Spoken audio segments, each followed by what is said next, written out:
Por favor, viceministro, contanos de qué se trata este plan y sobre todo de cómo implementarlo. Bueno, como todos sabrán, Gladys, el mundo en sí viene enfrentando una situación muy complicada en relación a lo que le llaman el factor del cambio climático. Y en función a ello, los gobiernos se han puesto de acuerdo a nivel mundial para poder ir encontrando o por lo menos mitigando la causa de ese cambio climático que tiene que ver con la emisión de lo que se llama, los científicos llaman gases de efecto invernadero. Y en ese contexto aparecen compromisos de los países de ir cambiando un poco la matriz energética, tanto de fuentes fijas como de fuentes móviles. Las fuentes fijas tienen que ver con la matriz que utilizan en sus industrias, mientras que las fuentes móviles tienen que ver con las formas que tiene la población en sí de desplazarse de un lugar a otro. Y ahí viene, dentro de lo que corresponde a las fuentes móviles, el gran desafío de poder pasar de la utilización de sistemas energéticos que utilizan productos derivados del petróleo hacia, una fuente energética mucho más amigable, porque una de las principales causas de aumento de los gases de efecto invernadero tiene que ver con el hecho o las consecuencias que tiene de la utilización de los derivados del producto del petróleo. Bueno, y Paraguay no está ajeno a este contexto mundial. Paraguay ha asumido compromisos a nivel mundial, pero en este caso en particular, Paraguay más que un compromiso lo está viendo como un factor de oportunidad por los siguientes motivos. En primer lugar, nosotros al año estamos importando derivados del petróleo por valor de 2.600 millones de dólares anualmente, todo lo que corresponda a productos derivados del petróleo, ¿verdad? Y esos productos derivados son los que utilizamos para poder mover todo nuestro sistema de transporte, ¿verdad? Sin embargo, somos grandes productores y uno de los más importantes a nivel mundial en materia de energía hidráulica, energía limpia, energía que no tiene gases de efecto, que no produce gases de efecto invernadero. Entonces, el mundo en este momento está queriendo lo que Paraguay tiene en abundancia, y Paraguay, por otro lado, tiene una paradoja, ¿verdad? Que es que todas sus fuentes móviles están utilizando están utilizando energías no renovables, mientras que Paraguay es el mayor productor mundial a nivel per cápita de energía eléctrica. Entonces, básicamente desde el gobierno se estableció la necesidad de ir coordinando la transición desde lo que corresponde a las fuentes móviles que utilizan derivados del petróleo hacia un sistema de movilidad que utilice la energía. Los objetivos en sí de esta política son, en primer lugar, utilizar lo que tenemos en abundancia, o sea, la energía hidráulica. Producimos en abundancia y no solamente producimos, sino que estamos exportando. Imagínate esto, Gladys, verá que estudios del Parque Tecnológico Industrial dan cuenta de que con una sola turbina de lo que es la entidad binacional de Itaipú podríamos mover al año 60 millones de vehículos con una sola turbina.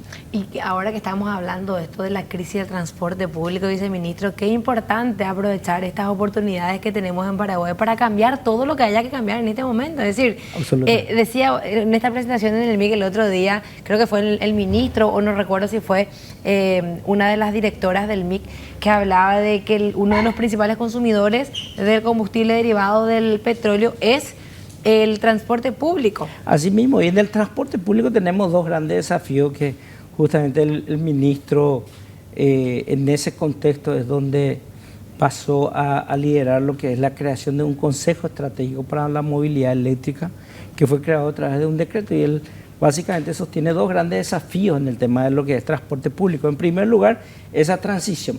Teniendo nosotros energía abundante, limpia, y decía el presidente la ANDE, creo que firme, energía firme, decía, una de las características, porque hay fuentes energéticas que pueden ser limpias, pero que no son firmes, como la energía eólica, por ejemplo, ¿verdad? Que solamente tengo energía cuando hay viento, si no hay viento no tengo energía. Sin embargo, la energía hidráulica la tenemos de manera continua, permanente. Entonces, ¿verdad? En primer lugar es transitar o acelerar la transición en lo que corresponde al transporte público, pasarse de fuentes móviles que utilizan derivados del petróleo como fuente energética hacia fuentes, digamos, de energía eléctrica, donde nosotros somos los productores y exportadores a nivel mundial. Es el primer desafío. Y en segundo lugar, verá que el sistema de transporte público se adecue a lo que la sociedad se merece, ¿verdad? Entonces son los dos grandes desafíos que tenemos en el sector de transporte público y que además generan un tercer gran desafío, ¿verdad? Que tiene que ver con el hecho de poder, digamos, de lograr una independencia energética, porque hoy tenemos crisis el transporte público, por ejemplo, como consecuencia de un aumento en los costos, cuando en realidad nosotros no tendríamos que haber sufrido esa crisis, ¿verdad? Si es que hubiésemos tenido fuentes energéticas hidráulicas como principal factor de movilización del transporte. Claro, si nos hubiésemos preparado con tiempo, claro, esa crisis ya no nos iba a golpear. ¿Cuándo podríamos tener nosotros aquí en Paraguay buses eléctricos ya en cantidades masivas, digamos, y cuándo la gente que quiere comprarse un vehículo puede hacerlo a precios accesibles? Porque hoy hay, pero sabemos que son muy caros. Sí, así es. Justamente en febrero de este año el Poder Ejecutivo, para poder alcanzar esas metas que mencionas, aprobó el decreto 8.840, que establece 3 mecanismos importantes para poder avanzar hacia la respuesta a esa pregunta. En primer lugar, se crea un consejo estratégico para facilitar y acelerar la transición hacia la movilidad eléctrica. Son 10 instituciones, incluyendo instituciones de financiamiento, ¿verdad? Como ser el caso de la AFD y el caso del Ministerio de Hacienda, por ejemplo, ¿verdad? Porque es un factor clave en este proceso del financiamiento. Y el Consejo está liderado por el Ministerio de Industria y Comercio, porque hay una intención de industrializar eso. Tenemos ya un proyecto de producir 110 buses.